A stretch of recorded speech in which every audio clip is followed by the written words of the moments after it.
Okay, Algebra 2, welcome to Lesson 65. I am going to combine Lesson 65 and Lesson 66 in the same video just because it's easier and faster for me right now because I'm getting ready to travel. Well, hopefully as long as my COVID test comes back negative this time. But let's get into 65. 65, let me be honest with you, is weird because you look at it, look, this example 1. This equals this, this equals this, this equals this, this equals this. And you're like, oh, okay, so it's just substitution. This is easy. And I looked at it like that and I was like, man, I don't even know if they need a video. But then I went to go do one and, well, it's just a little bit weirder than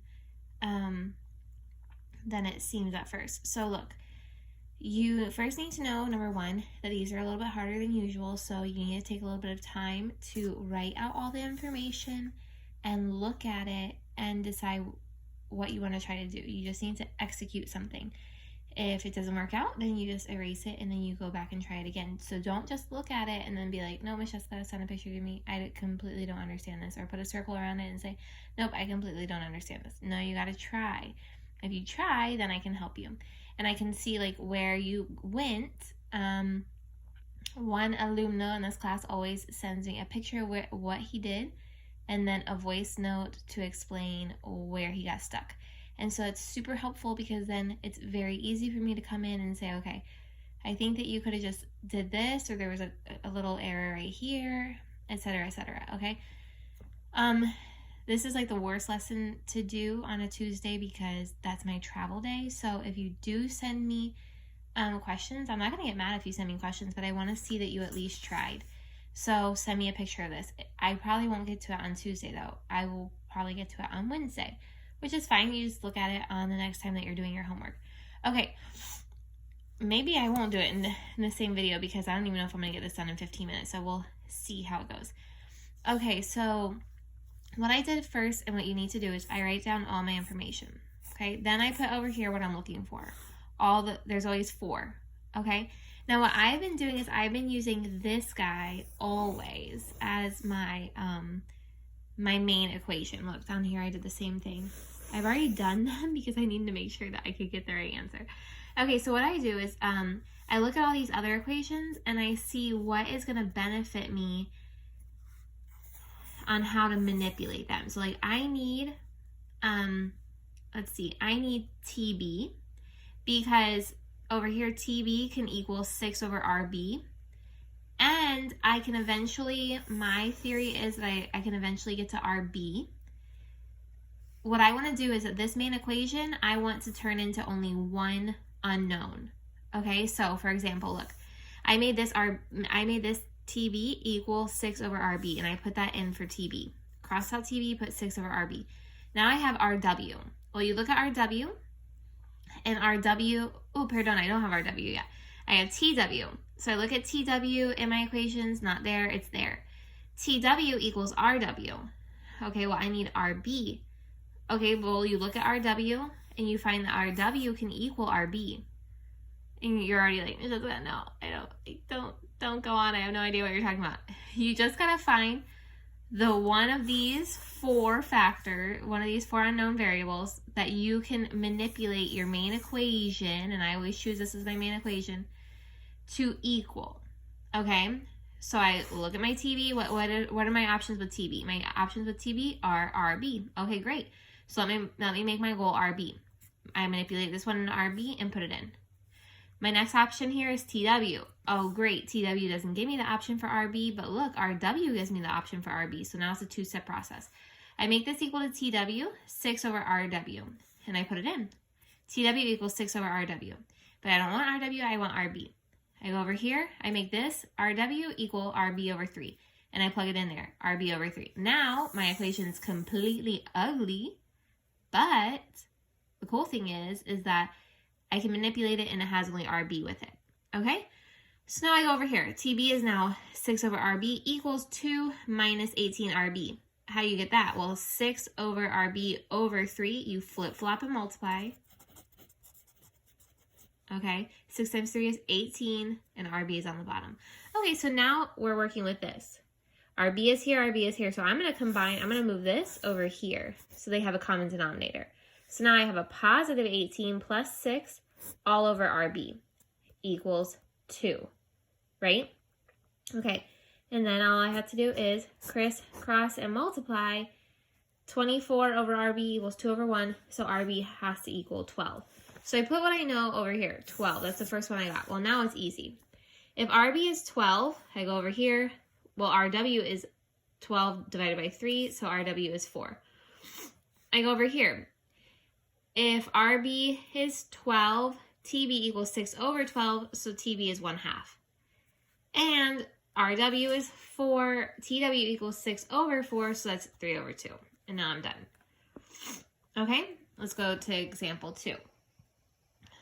Example 2, here's my information. This equals this equals this one. This is the one I'm using for my main equation, the only one that has the plus sign in it. Okay, look at it. I have TP. What are my options for TP? My option for TP is RP. Okay, great. So my goal now is to get everything to be RP here. So this one's easy.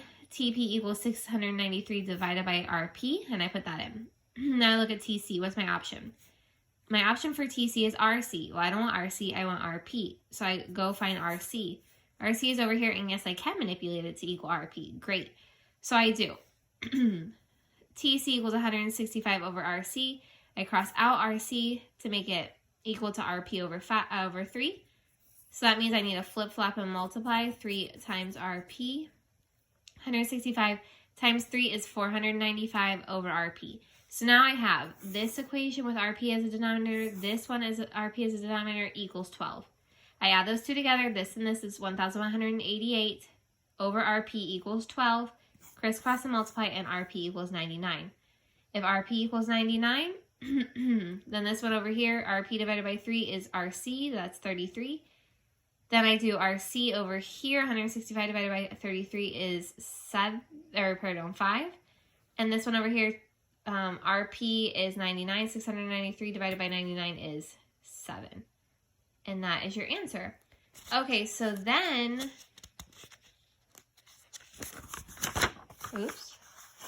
Now I took a risk and wrote down your practice one. You can try it first, or you can watch me do it from the very beginning, okay? So I'm going to use this as my main equation. I'm going to write down here what I need. I need RP, RC, TP, TC. Okay, so look at TP. TP can be turned into RP, so that's what we're going to be using. 288 divided by RP. Oops, I need to get a calculator. 1 second. I forgot about that part. Okay, then, so let's write that down here. 288 divided by RP plus TC. Okay, my only option for TC is RC. But let's go over here. So that means that RC equals RP divided by 3. Cross this out, that's RP divided by 3. I crisscross and multiply. So that TC is going to equal 108 times 3, which is 324. 324 over RP. Okay, so over here, 324 over RP equals 12. So 324 plus 288 is going to give us 612 over RP equals 12 over 1. Crisscross and multiply, which basically means we're just dividing 612 by 12, which is 51.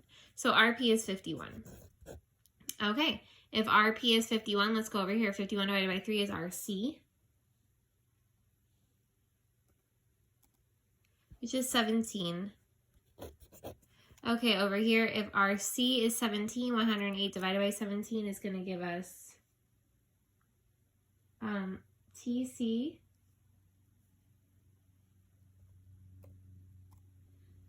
oh, wait a second. Let's make sure that's right. 108 divided by 51. Pardon, no. No, it is 108 divided by 17, which they're saying is a fraction. Oh, it's TC. They're saying that's a decimal point, but let me just make sure. 108 divided by 17. Yeah, they're saying it's a decimal, so I'm just going to leave it like that. 108 over 17. And then this one over here, our P is 51, so 288 divided by 51. Sounds like that's going to be another fraction. Yep, so we're just going to leave it like that. Even though I know that you can simplify that.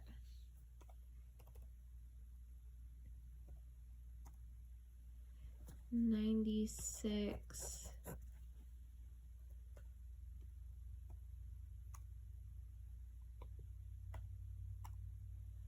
over 17. Okay. And let's just hope that we got the right answers right.